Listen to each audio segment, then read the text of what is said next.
Over the last year, the Thai government have changed the visa regulations. There's been lots of toing and froing about what visas will be used and whether or not back-to-back entries are now allowed.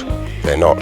The most important thing to remember is hold a valid visa and do not let it expire, or else you will be on overstay, which will lead to you being blacklisted, fined and ultimately deported from Thailand.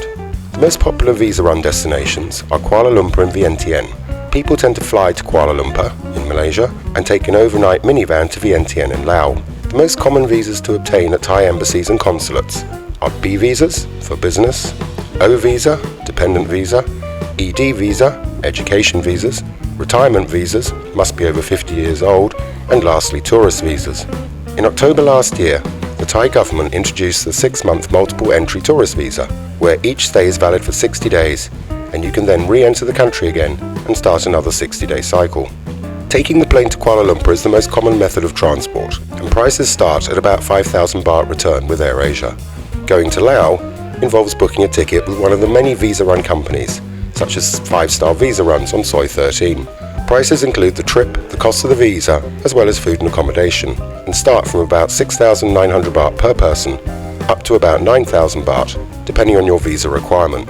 The trip to the border to cross over the Thai-Lao Friendship Bridge takes about 8 hours, and you leave Pattaya at about 7 p.m. at night.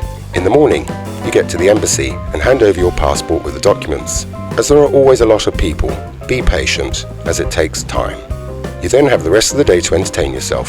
Vientiane is very quiet, but there are some notable temples to visit, and the nightlife is based on the banks of the Mekong River, where you can buy artifacts and also find bars and restaurants.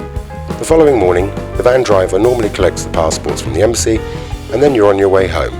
You will normally arrive at about 11 p.m.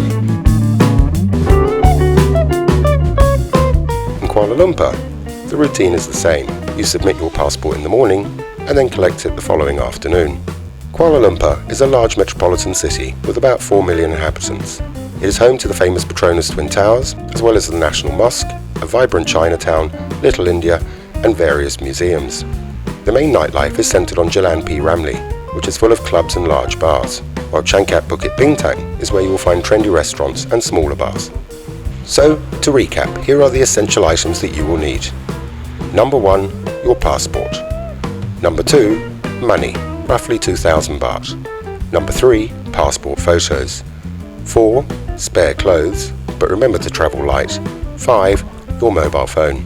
So, enjoy your visa run trip, and remember, please don't leave it to the last minute, as many of these seats do get taken quite early on.